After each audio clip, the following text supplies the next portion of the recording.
नमस्कार प्यारे विद्यार्थियों, DAV MOIL public school Hindi कक्षा में आपका स्वागत है। आज मैं आपकी कक्षा 5वीं में पढ़ाने जा रहा हूँ पत्र लेखन, औपचारिक पत्र। किस प्रकार रचनात्मक लेखन में औपचारिक पत्र लिखे जाते हैं, इनके प्रारूप को हमने पिछली कक्षा में पढ़ा था। आप देखते हैं पत्र लेखन में औपचारिक पत्र कैसे लिखें।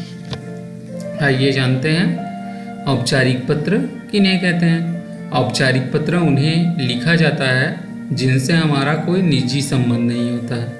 व्यवसाय से संबंधी, प्रधानाचार्य को लिखे पत्र, आवेदन पत्र, सरकारी विभाग को लिखे जाने वाले पत्र, संपादक के नाम लिखे जाने वाले पत्र, ये सब औपचारिक पत्र कहलाते हैं। जबकि अपने भाई बहन, दादा दादी, नाना नानी को बधाई पत्र वगैरह लिखते हैं, वो अनौपचारिक पत्र कहलाते हैं। औपचारिक पत्रों की भाषा सरल, सहज और शिष्टतापूर्ण होनी चाहिए और होती भी है।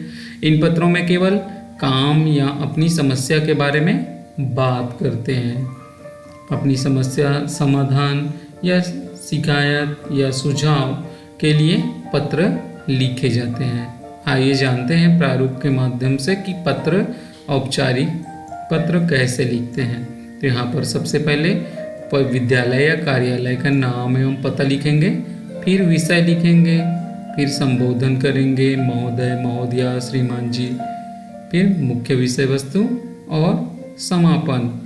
फिर धन्यवाद ज्ञापित करते हुए आपका आज्ञाकारी शिष्य भवदीय नाम, कक्षा, अनुक्रमांक और दिनांक के साथ पत्र को पूरा करते हैं।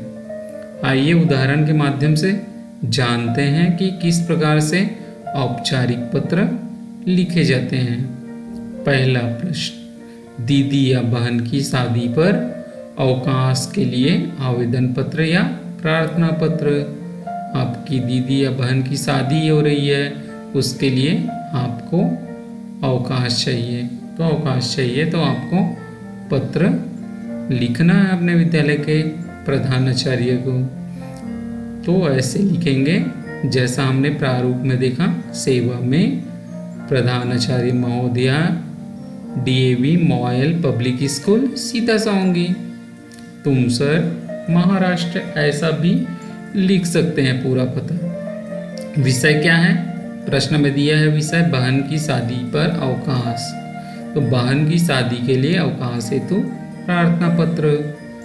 महोदया जी, सविनय निवेदन है कि मैं आपके विद्यालय के कक्षा 5वीं का विद्यार्थी हूँ। मेरे घर में मेरी बहन की शादी है, जिसकी शादी दिनांक 10/9/2020 अर्थात 10 सितंबर 2020 और 11 सितंबर 2020 निश्चित हुई है। मैं अपने पिता का इकलौता पुत्र हूँ, अतः शादी में बहुत से कार्यों में मेरा होना अति आवश्यक है। इसी कारण मुझे दिनांक 8 सितंबर 2020 से 12 सितंबर 2020 तक अवकाश चाहिए। अब पत्र को अंतिम रूप देते हैं। अतः आपसे विनम्र निवेदन है कि आप मुझे अवकाश प्रदान करने की कृपा करें। इसके लिए मैं आपका आभारी रहूँगा। धन्यवाद। धन्यवाद ज्ञापित करते हुए यहाँ पर अपना नाम अमित ठाकरे, कक्षा 5वीं, अनुक्रमांक और दिनांक भी नीचे लिख सकते हैं। इस प्रकार से बहन की शादी के लिए अवकाश पत्र विद्यालय के प्रधानाचार्य को लिखा जाता है। आशा करता हूँ कि आपको ये प्रारूप और उदाहरण बहुत अच्छे से समझ आया होगा। आइए दूसरा उदाहरण के माध्यम से समझते हैं। प्रश्न है, आपकी माताजी का ऑपरेशन होना है।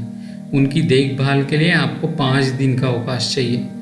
इसके लिए अपने विद्यालय की प्रधानाचार्य या प्राचार्य को पत्र लिखिए। तो उत्तर, सेवा में प्राचार्य महोदया जी, DAV MOIL public school, Sita Sawangi. Tumsar, taluka Tumsar, जिला भंडारा, महाराष्ट्र। विषय क्या है? 5 दिवस के अवकाश हेतु पत्र, 5 दिवस के अवकाश हेतु प्रार्थना पत्र। महोदय जी या महोदया जी, जैसे आप पत्र लिख रहे हैं उसके आधार पे महोदया जी।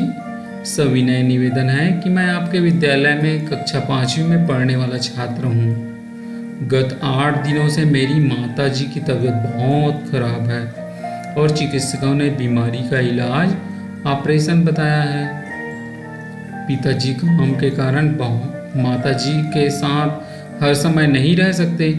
मेरी माताजी को मेरी बहुत ज़रूरत है। ये हमने यहाँ पर समस्या बताया। अब हम निवेदन करते हुए आगे लिखेंगे कि अतः मैं आपसे निवेदन करती हूँ या करता हूँ कि मुझे मेरी माताजी की देखभाल के लिए 5 दिनों का अवकाश प्रदान करें। मैं आपको आश्वासन दिलाता हूँ या दिलाती हूँ। यदि आप लड़का है, छात्र है तो दिलाता हूँ, छात्रा है तो दिलाती हूँ, इसका प्रयोग करेंगे। तो आपको आश्वासन दिलाता हूँ या दिलाती हूँ कि मैं अपना संपूर्ण कार्य समय पर कर लूँगा। आशा है आप मेरी परेशानी समझेंगे और मुझे 5 दिनों का अवकाश प्रदान करेंगे। फिर धन्यवाद ज्ञापित करते हुए सधन्यवाद आपका या आपकी आज्ञाकारी शिष्या, आपका आज्ञाकारी शिष्य, ऐसा यहाँ पर लिखते हुए पत्र को समाप्त करते हैं। अंतिम रूप देते हैं। नाम लिखेंगे अब्बस या रामू, मोहन, जो भी है। फिर कक्षा 5वीं 29 अगस्त 2020, यहाँ पर तिथि डालकर हम पत्र को अंतिम रूप देते हैं। तो आपने जाना कि किस प्रकार से उचित प्रारूप में औपचारिक पत्र लिखे जाते हैं और ऐसी इसमें कोई भी गलती नहीं हो तो पूरे में पूरे अंक भी मिलेंगे। साथ ही साथ अन्य जगह भी आप कोई औपचारिक पत्र, चाहे वो बैंक हो, कोई कार्यालय हो या अस्पताल हो, कोई भी जगह ज़रूरत पड़ सकती है तो उसके लिए आप आसानी से लिख सकते हैं। अब अपनी अभ्यास पुस्तिका निकालिए और दिए गए प्रश्न का उत्तर अर्थात पत्र आपको लिखना है। कोई एक कारण बताते हुए 3 दिनों के अवकाश हेतु अपने विद्यालय के प्राचार्य को पत्र लिखिए। तो कोई एक कारण बताना है आपको जो जरूरी हो, उसके लिए आपको 3 दिन की छुट्टी के लिए प्रार्थना पत्र लिखना है। आशा करता हूँ कि आपको ये औपचारिक पत्र के नियम, प्रारूप, उदाहरण और समझाए गए जो भी प्रारूप और शब्दावली बहुत अच्छे से समझ आई होगी। आज के लिए बस इतना ही बच्चों। अगले वीडियो में अगले विषय के साथ पुनः मिलते हैं। तब तक के लिए आप घर में रहिए, सुरक्षित रहिए। धन्यवाद।